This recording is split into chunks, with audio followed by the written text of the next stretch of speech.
السلام علیکم ورحمۃ اللہ وبرکاتہ۔ ان الحمد للہ نحمده ونستعینه ونستغفره ونعوذ باللہ من شرور انفسنا ومن سیئات اعمالنا، من يهده الله فلا مضل له ومن يضلل فلا هادي له، واشهد ان لا اله الا الله واشهد ان محمدا عبده ورسوله، اما بعد فإن خير الحديث كتاب الله وخير الهدي هدي محمد صلى الله عليه وسلم، وشر الأمور محدثاتها وكل محدثة بدعة وكل بدعة ضلالة وكل ضلالة في النار۔ فأعوذ بالله من الشيطان الرجيم، بسم الله الرحمن الرحيم، لقد كان لكم في رسول الله أسوة حسنة۔ محترم حاضرین، میرے عزیز اسلامی بھائیوں اور بہنوں، اللہ تبارک و تعالیٰ نے نبی اکرم صلی اللہ علیہ وسلم کو ہماری رہنمائی کے لیے بھیجا ہے، چاہے وہ رہنمائی ہماری دنیاوی زندگی سے متعلق ہو یا ہماری آخرت سے متعلق ہو۔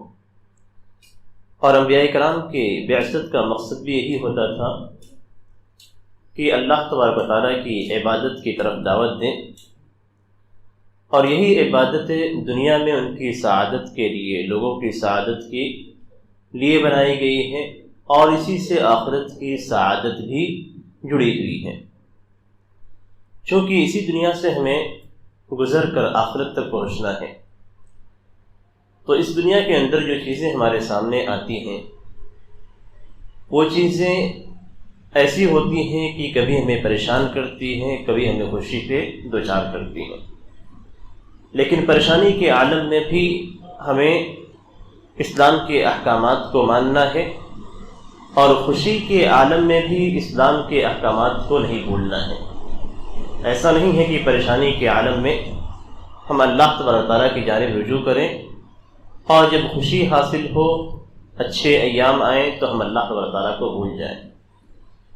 پریشانی کے عالم میں جب ایک انسان پریشان ہوتا ہے، ایک مسلمان پریشان ہوتا ہے، تو اس کے سامنے بھی اللہ تبارک و تعالیٰ کے احکامات ہوتے ہیں، نبی اکرم صلی اللہ علیہ وسلم کی سنت اور آپ کی زندگی اور سیرت کو اللہ تبارک و تعالیٰ نے ہمیں نمونے کے طور پہ دیا ہے۔ اسی لیے سیرت نبوی سے ہمیشہ مسلمان اپنے حالات کا حل تلاش کرتا ہے۔ سیرت کو پڑھیں تو اندازہ ہوگا کہ نبی اکرم صلی اللہ علیہ وسلم کے حالات ایک جیسے نہیں تھے۔ نبی اکرم صلی اللہ علیہ وسلم مسلمانوں کے حالات تھے مکہ کے اندر کس قدر خراب تھے، اگر اس کا تصور کیا جائے تو ہندوستان کے جو موجودہ حالات تھے وہ کہیں زیادہ بہتر ہیں۔ آج ہم رونا روتے ہیں کہ ہمارے حالات بہت ہی زیادہ خراب ہیں، لیکن حقیقت میں اگر ہم سیرت نبوی کا مطالعہ کریں اور مکہ مکرمہ کے اندر ایمان لانے والے صحابہ کرام کے واقعات کو پڑھیں تو اندازہ ہوگا کہ ہمارے اوپر کچھ بھی نہیں گزر رہی ہے۔ جس قدر پریشانیوں کے عالم میں وہ لوگ زندگی گزار رہے تھے، جس قدر ان کو عذاب دیا جا رہا تھا، جس قدر ان کو سزائیں دی جا رہی تھی، یہ سزائیں ہی پڑھ کر آپ کانپ اٹھیں گے۔ ہمارے ہندوستان کے اندر اگر مسلمانوں کے حالات کو دیکھا جائے تو یہ حالات حقیقت میں ان کے ایمان کی وجہ سے نہیں ہیں، بلکہ ایمان کی کمزوری کی وجہ سے ہیں۔ جبکہ صحابہ کرام کو جو سزائیں دی جا رہی تھیں وہ ان کے ایمان کے اضافے کی وجہ سے تھی، ان کے ایمان کی پختگی کی وجہ سے تھی، اور ہمیں جو سزائیں دی جا رہی ہیں یہ ہمارے ایمان کی کمی کی وجہ سے ہیں۔ دونوں میں بہت فرق ہیں، لیکن پھر بھی ایک مسلمان جب بھی اپنے حالات کا جائزہ لے کر حل تلاش کرتا ہے تو ہمیشہ سیرت نبوی سے، نبی اکرم صلی اللہ علیہ وسلم کی زندگی سے تلاش کرتا ہے۔ جو حالات ہمیں ہندوستان کے اندر پیش آ رہے ہیں، ان حالات میں سیرت نبوی کا جب ہم مطالعہ کرتے ہیں تو ہمیں دو قسم کی ہدایتیں ملتی ہیں۔ پوری زندگی نبی اکرم صلی اللہ علیہ وسلم کی، صحابہ کرام کی، مکہ کے مکمل حالات کو پڑھیں تو ہمیں اندازہ ہوتا ہے کہ مکے کے حالات سے ہمیں کچھ نصیحتیں ملتی ہیں، مدینے کے حالات سے ہمیں کچھ نصیحتیں ملتی ہیں۔ بہت ساری نصیحتیں ہیں، صرف 2 چیزوں پہ میں بات کروں گا۔ مکے کے حالات مسلمانوں کے لیے سازگار نہیں تھے، ہر طریقے سے انہیں عذاب اور سزائیں دی جاتی تھیں۔ مسلمان اپنے ایمان کو بچانے کے لیے مکہ سے ہجرت کرنے پہ مجبور ہو جاتے تھے، اور نبی اکرم صلی اللہ علیہ وسلم تک مجبور ہوئے، اور نبی اکرم صلی اللہ علیہ وسلم کو ہجرت کی اجازت دی گئی، آپ مکہ سے مدینہ تشریف لائیں۔ لیکن یہ ہجرت کا جب لفظ استعمال کیا جاتا ہے، اور جس طریقے سے آج لوگ اسے استعمال کرتے ہیں کچھ لوگ، کہ ہندوستان کے حالات ایسے ہیں کہ یہاں سے ہجرت کر جائیں، یہ ہجرت کا جو لفظ استعمال کیا جاتا ہے، بعض لوگ کبھی اس طرح کے شوشے چھوڑتے ہیں کہ ہندوستان میں مسلمانوں کے حالات ایسے ہیں کہ ہندوستان سے مسلمانوں کو ہجرت کر جانا چاہیے۔ تعجب ہے، اس ہجرت میں جو نبی اکرم صلی اللہ علیہ وسلم اور صحابہ کرام نے کیا تھا، اس ہجرت میں اور اس ہجرت میں بہت فرق ہے، حالات کے اعتبار سے بھی اور رزلٹ کے اعتبار سے بھی، دونوں چیزیں دیکھی جاتی ہیں۔ یعنی حالات کیسے ہیں، حالات فٹ بیٹھتے ہیں یا نہیں، اور دوسرا رزلٹ دیکھا جاتا ہے کہ رزلٹ اس کا کیا ہے۔ نبی اکرم صلی اللہ علیہ وسلم اور صحابہ کرام جن حالات میں مکہ مکرمہ کے اندر تھے، ان حالات میں ان کا اپنا ایمان بچنا مشکل تھا۔ آج ہم اپنے ایمان کے تعلق سے بالکل آزاد ہیں، آپ کو کوئی مجبور نہیں کر رہا ہے کہ آپ مجبور ہو کر ایمان سے پلٹ جائیں۔ جو اقامت دین کی صورت ہے، جسے شاعر دین کہا جاتا ہے، شاعر دین ہندوستان کے اندر واضح انداز میں موجود ہے۔ جہاں آپ بیٹھے ہوئے ہیں یہ خود ایک شعیرہ ہے، یعنی مسجد قائم ہے، مسجد میں آ کر آپ نماز پڑھتے ہیں، 5 وقتہ نمازیں آپ کی مسجد میں ادا ہو رہی ہیں، یہ کم نہیں ہے۔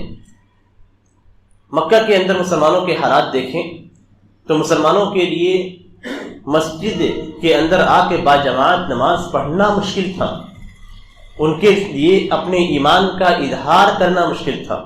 آج آپ راستوں پہ چل رہے ہیں، ہر کوئی جانتا ہے کہ آپ مسلمان ہیں، آپ کی شکل و صورت دیکھ کر ہر کوئی جانتا ہے کہ مسلمان ہیں، لیکن آپ کو اسلام سے پلٹانے کے لیے اس انداز میں مجبور نہیں کیا جا رہا ہے جس انداز میں مکہ مکرمہ میں صحابہ کرام کو کیا جاتا، ڈھونڈا جاتا تھا۔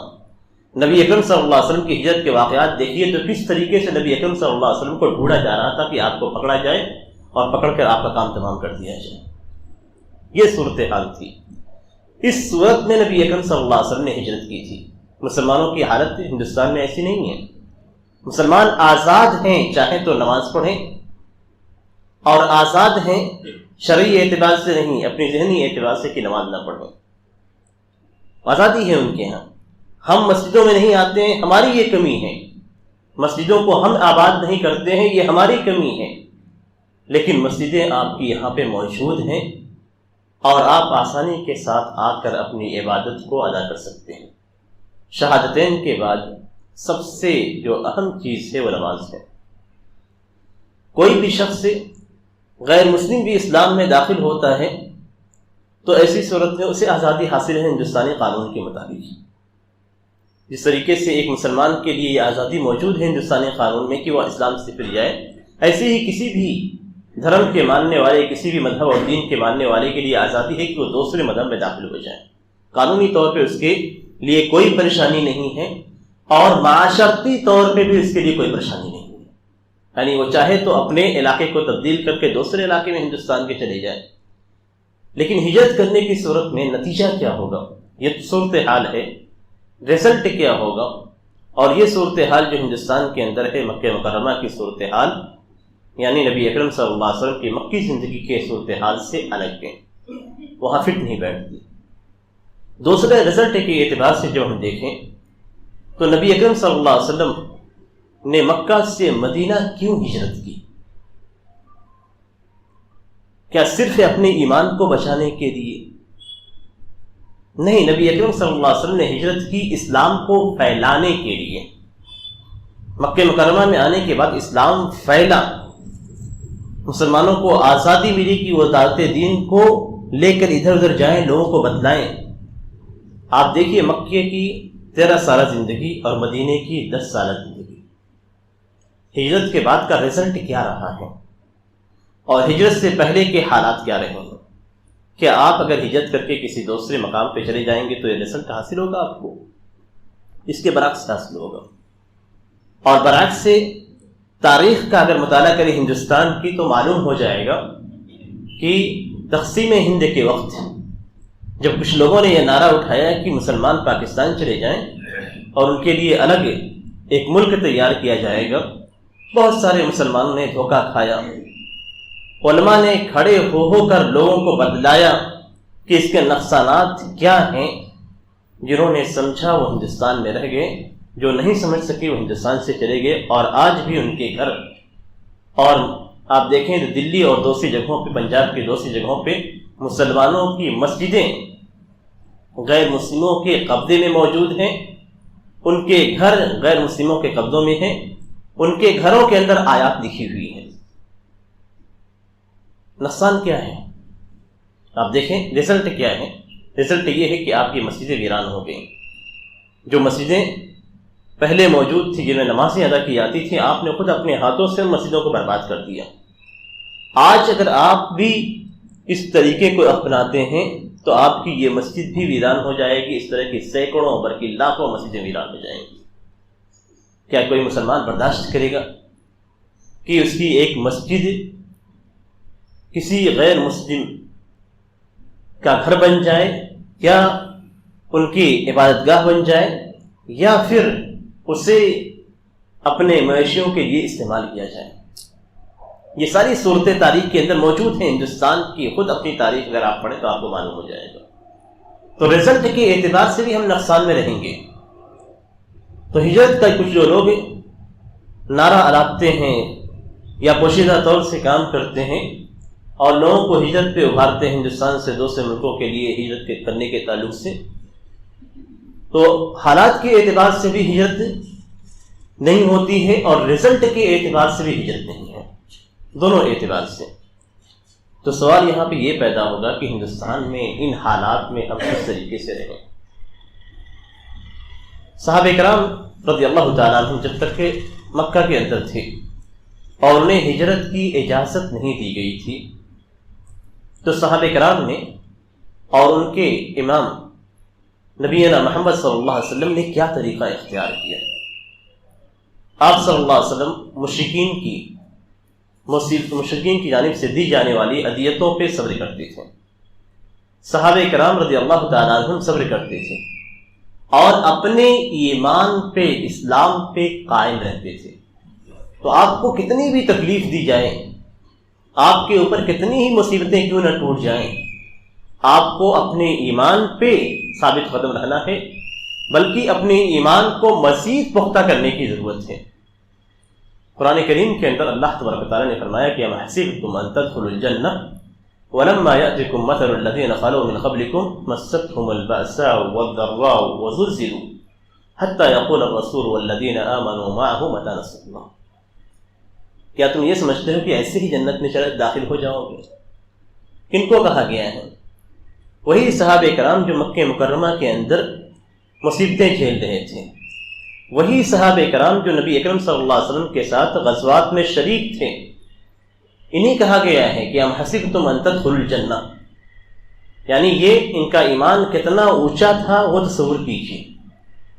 کیا تم سمجھتے ہو کہ ایسے ہی جنت میں داخل ہو جاؤ گے بغیر محنت کے، بغیر مصیبتیں ٹوٹے ہوئے تمہارے اوپر؟ جبکہ تم سے پہلے جو قومیں گزری ہیں، تم سے پہلے جو ایمان والے تھے، تم سے پہلے جو انبیاء کرام تھے ان کے ماننے والے تھے، انہیں مستهم البأساء والضراء، انہیں جنگوں کا سامنا کرنا پڑا، انہیں سخت حالات کا سامنا کرنا پڑا، اور اتنے سخت حالات ہو گئے تھے کہ وزلزلوا، ان کو جھنجھوڑ دیا گیا، جیسے زلزلہ آ گیا تھا۔ یعنی زلزلہ آنے کا مطلب یہ نہیں کہ عمارتوں میں زلزلہ آیا، بلکہ انہیں اس طریقے سے زلزلے کی کیفیت میں ڈال دیا گیا تھا، یعنی بری طریقے سے وہ ہل گئے تھے، بری طریقے سے حالات سے وہ بالکل اپنی جگہ سے ہل چکے تھے۔ اور اتنا زیادہ مصیبتیں ان کے اوپر ٹوٹی، وَزُلْزِلُوا حَتَّى يَقُولَ الرَّسُولُ وَالَّذِينَ آمَنُوا مَعَهُ، کہ رسول بھی اور جو لوگ ان کے ساتھ ایمان لائے، رسول کے تعلق سے اگر آپ پڑھیں گے تو اللہ تبارک تعالیٰ کی خاص عنایت ہوتی ہے رسول پہ۔ یہ اس پورے کائنات میں سب سے افضل ترین افراد ہوتے ہیں جن کو اللہ تبارک تعالیٰ اپنی رسالت کے لیے چنتا ہے۔ تو رسول بھی ان حالات کا سامنا کرتے ہوئے، مومنین ان حالات کا سامنا کرتے ہوئے یہ کہہ بیٹھے کہ اللہ کی مدد کب آئے گی۔ اتنی پریشانی کے عالم میں تھے کہ انتظار کرتے رہے کہ اب اللہ کی مدد آئے گی، اب ہمارے حالات صحیح ہوں گے، لیکن صبر کرتے کرتے زبان سے بھی کہہ اٹھے کہ متی نصر اللہ، اللہ کی مدد کب آئے گی۔ اتنا جھنجھوڑا گیا ان کو، اتنی پریشانی انہیں جھیلنی پڑی۔ پھر اللہ تعالیٰ نے فرمایا کہ الا ان نصر اللہ قریب، سنو اللہ کی مدد قریب ہے۔ تو یہ حالات پیش آتے تھے، اتنے حالات سے اگر آپ پہنچتے، اتنے حالات پہ آپ پہنچتے ہیں اور آپ کا ایمان پختہ ہے تو اس کا مطلب یہ ہے کہ اللہ تبارک تعالیٰ آپ کو آزما رہا ہے، اور اسی آزمائش کی وجہ سے آپ کے درجات بلند ہوں گے۔ ہمیں جو پریشانیاں پیش آتی ہیں، ان پریشانیوں میں اگر ہم صاحب ایمان ہیں اور ہمارا ایمان پختہ ہے، عمل بھی ہمارا اچھا ہے، اور اس کے باوجود ہمیں پریشانی آتی ہے تو یہ اللہ تعالیٰ کی جانب سے آزمائش ہے۔ لیکن ہمارے اگر ایمان کے اندر کمی ہے، عمل کے اندر ہماری کوتاہی ہے، لین دین میں ہم اسلام کی پابندی نہیں کرتے ہیں، اور ہمارے اوپر مصیبت آتی ہے، پریشانی آتی ہے، تو یہ ہمارے ایمان کی کمزوری کی وجہ سے ہماری سزا ہے۔ فرق کرنے کی ضرورت ہے۔ صحابہ کرام کو جو پریشانیاں پیش آتی تھی وہ ان کی ایمان کی پختگی کی وجہ سے، تاکہ ان کے درجات کو اللہ تعالیٰ بلند کرے۔ ہمیں جو پریشانیاں ہندوستان کے اندر پیش آتی ہیں اور ہم جو سامنا کرتے ہیں، یہ ہمارے اپنے کرتوتوں کا نتیجہ ہے۔ فَمَا أَصَابَكُم مِّن مُّصِيبَةٍ فَبِمَا كَسَبَتْ أَيْدِيكُمْ، کہ تمہیں جو پریشانیاں پیش آتی ہیں تمہارے کرتوتوں کا نتیجہ ہے۔ ہم نماز سے غافل رہتے ہیں، دینی شعائر سے غافل رہتے ہیں، ہم لین دین میں اسلام کے احکام کی پابندی نہیں کرتے، اور اس کے بعد ہم یہ چاہتے ہیں کہ ہمارے ساتھ ویسا معاملہ ہو جیسا صحابہ کرام کے ساتھ نبی اکرم صلی اللہ علیہ وسلم کے بعد کے زمانوں میں ہوا تھا۔ جیسے ان کو نعمتیں دی گئی تھی ویسے ہمیں نعمتیں دی جائیں، یہ ممکن ہی نہیں ہے۔ ان کو پریشانیاں بھی پیش آئیں ان کے ایمان کی وجہ سے، پھر اللہ تعالیٰ نے ان کے صبر کے نتیجے میں ان کے حالات کو پلٹا۔ تو سب سے پہلی چیز جو نبی اکرم صلی اللہ علیہ وسلم کی سیرت اور صحابہ کرام کی زندگی سے ہمیں ملتی ہے، مکی دور میں اگر ہم نظر ڈالتے ہیں تو ہمیں جو سب سے پہلی چیز ملتی ہے وہ یہ کہ ہم اپنے ایمان کو پختہ کریں اور صبر کریں۔ ایمان کو پختہ کریں اور صبر کریں۔ جب بھی ہم پر غیر مسلموں کی جانب سے کوئی بھی پریشانی، کوئی بھی کسی بھی قسم کی دقت پیش آتی ہے تو صرف یہ نہ کہیں کہ یہ تو ہمارے دشمن ہیں، ہمارے خلاف کام ہی کریں گے۔ اتنا کہہ دینے سے نتیجہ نکلنے والا نہیں ہے، بلکہ اپنا محاسبہ کرنے کی ضرورت ہے، اپنے آپ کو دیکھنے کی ضرورت ہے کہ حقیقت میں ہمارے اعمال کیسے ہیں۔ اگر ہمارے اعمال بہتر ہیں تو ہمارا ایمان مزید پختہ ہونا چاہیے کہ مومنوں کو اسی طریقے سے آزمایا جاتا ہے۔ لیکن اگر ہمارے اعمال خراب ہیں تو ہمیں اپنے اعمال کو، اپنے ایمان کو درست کرنے کی ضرورت ہے، اور ساتھ ہی ساتھ صبر کرنے کی ضرورت ہے۔ جو دوسری صورت ہے وہ ہم مدنی دور سے لیں گے۔ مدنی دور سے ہم دوسری چیز کو لینا چاہتے ہیں ہندوستانی ماحول کے اعتبار سے۔ نبی اکرم صلی اللہ علیہ وسلم جب مدینے کے اندر تھے تو آپ صلی اللہ علیہ وسلم نے اجتماعیت کو برقرار رکھنے کی پوری کوشش کی۔ بلکہ آپ کامیاب تھے اس معاملے میں۔ اجتماعیت کو کس طریقے سے برقرار کیا گیا، اس کی مختلف صورتیں ہیں۔ جماعت کے ساتھ نماز پڑھنا، یہ اجتماعیت کی سب سے اچھی صورت ہے۔ کس انداز میں؟ یہاں پہ مسجد ہے، مسجد کے آس پاس محلے ہیں، محلے والوں کی اجتماعیت یہاں پہ ہے۔ یہ نبی اکرم صلی اللہ علیہ وسلم نے عبادات جہاں عبادات ہیں وہیں پہ اس دنیا میں زندگی گزارنے کا طریقہ بھی ہے۔ ہم صرف یہ نہ لیں کہ عبادات صرف عبادات ہیں، نہیں، عبادات کا جو طریقہ اپنایا گیا ہے اس سے ہم بہت سارے مقاصد کو حاصل کر سکتے ہیں۔ تو ایک محلے والوں کو جمع کرنے کے لیے، ان کے اندر اجتماعیت پیدا کرنے کے لیے نماز با جماعت کو فرض کیا گیا ہے، تاکہ مسلمان ایک صف میں کھڑے ہوں، اور ایک صف میں کھڑے ہوں تو اگر کسی کے دل میں کسی کے لیے کچھ ہے تو ساتھ کھڑا ہو، تاکہ وہ چیز دل سے نکل جائے۔ اب اگر کوئی مسجد میں آنے کے باوجود دیکھتا ہے کہ فلاں آدمی ادھر صف میں کھڑا ہے اور جا کر ادھر کھڑا ہوتا ہے تو یہ اجتماعیت کے خلاف کام کر رہا ہے، یہ نماز کا جو مقصد ہے، با جماعت نماز کا مقصد اس کے خلاف ہے۔ اور اجتماعیت کے اندر کیا ہوتا ہے کہ ہر کسی کے حالات معلوم ہوں ہمیں۔ جب مسجد کے اندر کوئی شخص داخل ہوگا اور بیمار ہے تو آپ چہرے سے پہچان جائیں گے کہ بیمار ہے، یا نہیں آیا تو آپ کو یہ معلوم پڑے گا کہ فلاں شخص سے آج نماز میں حاضر نہیں ہوا، تو کیوں نہیں حاضر ہوا؟ بیمار ہے، گھر کے اندر موجود ہے، یا پھر سفر پہ ہے، دو ہی صورتیں ہو سکتی ہیں، یا کہیں کام پہ گیا ہوا ہے تو اس کا کام بھی آپ کو معلوم ہوگا، اس کا سفر بھی آپ کو معلوم ہوگا، اس کی بیماری بھی آپ کو معلوم ہوگی۔ اب اجتماعیت کا تقاضا یہ ہے کہ بیمار ہے تو جا کر آپ اس کی عیادت کریں۔ یہاں اجتماعیت دیکھیے، ہر انداز میں اجتماعیت کو برقرار رکھا گیا ہے۔ اور اگر سفر پہ ہے تو اس کے گھر والوں کا خیال رکھیں آپ، اور اگر کام پہ ہے تو کون سا کام ایسا ہے جس کی وجہ سے وہ جماعت میں حاضر نہیں ہو سکا ہے اور کس جگہ پہ ہے، وہ چیز آپ کو معلوم ہو، تو پوری سوسائٹی کے ایک ایک فرد کی مکمل معلومات آپ کے پاس موجود ہوگی۔ اور یہ معلومات صرف کلیکٹ کر کے اپنے پاس رکھنے کی نہیں ہے، بلکہ اس کے مطابق آپ اس کی مدد کریں، تعاون کریں۔ یہ اجتماعیت ہے ایک سوسائٹی، ایک محلے کی۔ وہیں پہ یہ تو ڈیلی 5 مرتبہ کی ہیں، وہیں پہ 7ویں دن جمعہ کے دن جمعہ کو رکھا گیا ہے۔ جماعت اجتماعیت سے ہے، جمعہ اجتماعیت سے جمعہ کو رکھا گیا ہے۔ یہ 7ویں دن، ہر 7ویں دن، اور جمعہ کے لیے جامع مسجد ہوتی ہے۔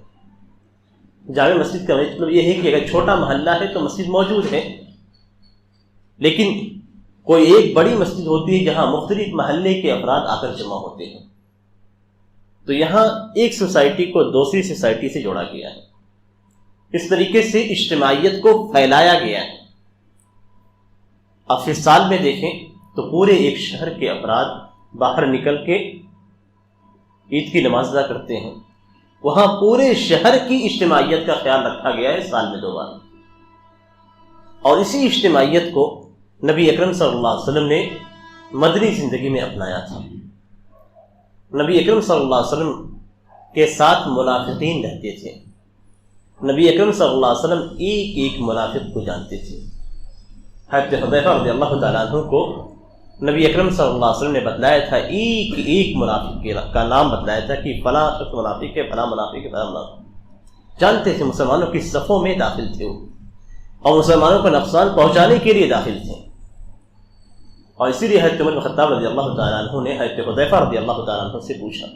حضرت حذیفہ رضی اللہ تعالیٰ عنہ نبی اکرم صلی اللہ علیہ وسلم کے رازداں تھے، نبی اکرم صلی اللہ علیہ وسلم نے انہیں راز بتلایا تھا منافقین کا۔ تو حضرت عمر بن خطاب رضی اللہ تعالیٰ عنہ، جن کے بارے میں نبی اکرم صلی اللہ علیہ وسلم نے فرمایا کہ لو کان بعدی نبیا لکان عمر، کہ اگر میرے بعد کوئی نبی ہوتا تو عمر ہوتے۔ لیکن ہمیں دیکھیے اب ہمارا ایمان کیسا ہے، حضرت عمر رضی اللہ تعالیٰ عنہ کا ایمان کیسا تھا، اتنا پختہ ایمان والے کہ اسلام میں کسی بھی قسم کی نبی کی مخالفت یا مخالفت کرنے والے کو برداشت نہیں کرتے تھے۔ آپ مختلف واقعات دیکھیں گے کہ حضرت عمر رضی اللہ تعالیٰ عنہ کہتے ہیں کہ دعنی اضرب عنقہ، اے اللہ کے رسول مجھے اس کی گردن اڑانے دیجیے۔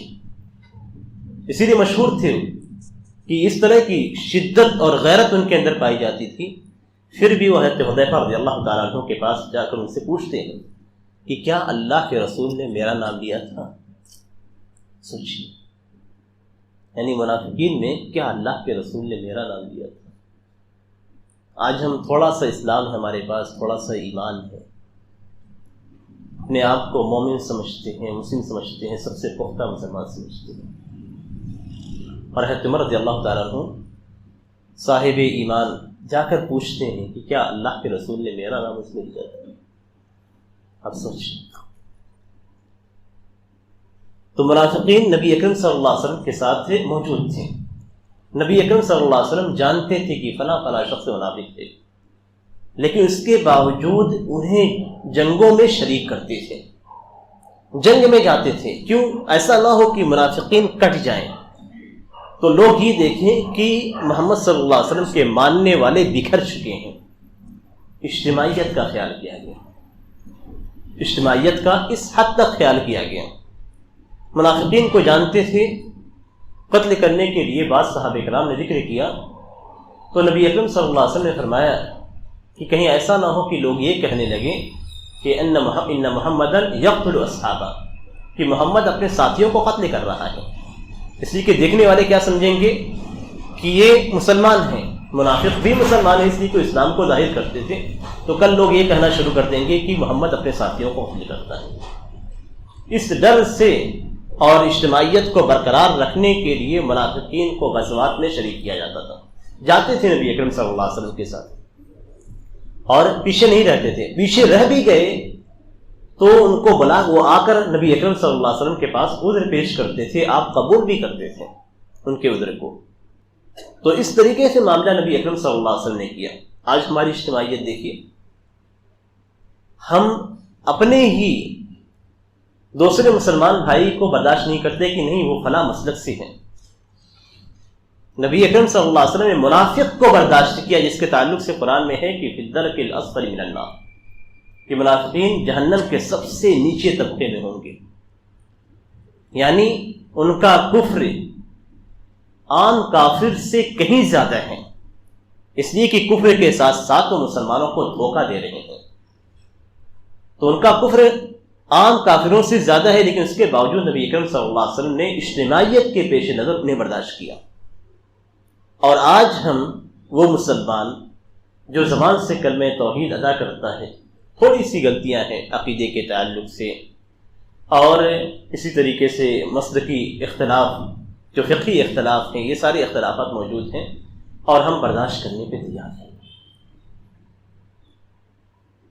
نبی اکرم صلی اللہ علیہ وسلم کے پاس اجتماعیت تھی تو مسلمانوں کے اندر طاقت تھی، اجتماعیت موجود تھی تو مسلمانوں نے جنگیں لڑیں، ان کو لے کر، منافقین کو لے کر جنگیں لڑیں، اگرچہ وہ شریک نہیں ہوتے تھے، ادھر کنارے ادھر کنارے رہتے تھے، لیکن اس کے باوجود آپ نے اجتماعیت کو برقرار رکھنے کی مکمل کوشش کی، اور کوشش میں کامیاب بھی رہے، اور دوسری قوموں کو، کفار کو ہزیمت کا شکار ہونا پڑا اور اس سے دوچار ہوئے۔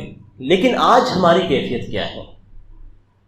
نبی اکرم صلی اللہ علیہ وسلم کی اس مدنی زندگی سے ہمیں جو سبق ملتا ہے وہ یہ کہ ہم اپنی اجتماعیت کو کافروں کے مقابل میں برقرار رکھیں۔ ہمارے آپ کے اختلافات ہیں، ان اختلاف کو اگر کوئی غلطی پہ ہے تو اسے بیان کیا جائے گا، لیکن غلطی پہ ہونے اور اسے بیان کرنے کا مطلب یہ نہیں ہے کہ ہم ان سے مکمل طور پہ کٹ جائیں، ان سے مکمل طور پہ الگ ہو جائیں، اور ہم اس طریقے سے بڑھ جائیں کہ کفار ہمیں ٹولیوں کی شکل میں الگ الگ دیکھیں۔ نہیں، ہمیں جب ان حالات کا، موجودہ حالات کا اگر سامنا کرنا ہے تو سامنا کرنے کی صورت میں سب سے پہلے اجتماعیت کو برقرار رکھا جائے گا۔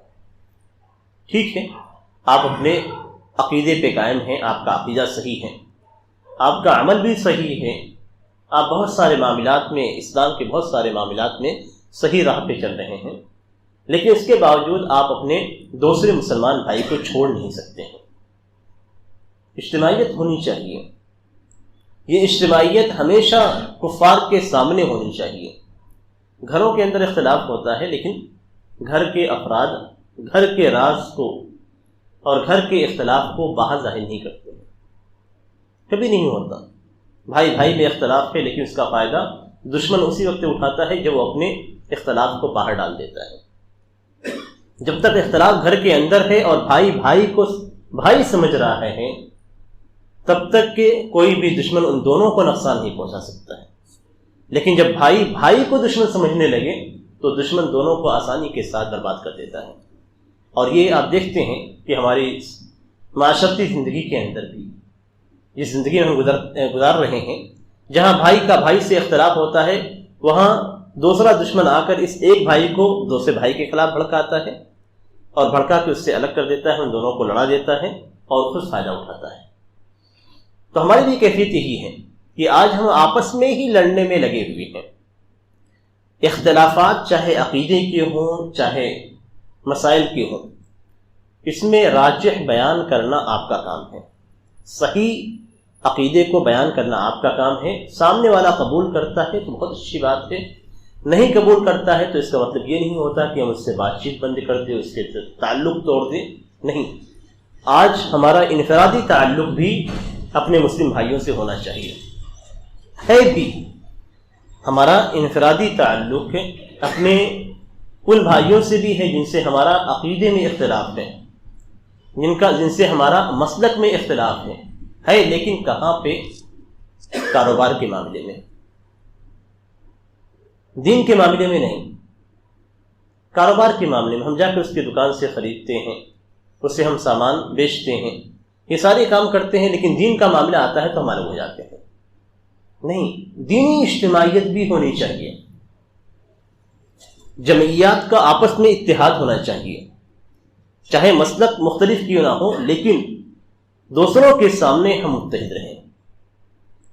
ہم دین کے اندر، عقیدے کے اندر اور اعمال کے اندر اگرچہ الگ ہیں، پھر بھی ہمیں ایک ساتھ رہنا ہے۔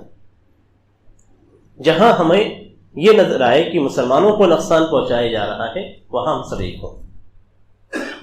جہاں پہ ہمیں یہ لگے کہ ہمیں صحیح عقیدہ بیان کرنا چاہیے، ہم صحیح عقیدہ بیان کریں، لیکن کتنا بھی اختلاف ہو، اختلاف ہونے کے بعد ہم بٹے نہ۔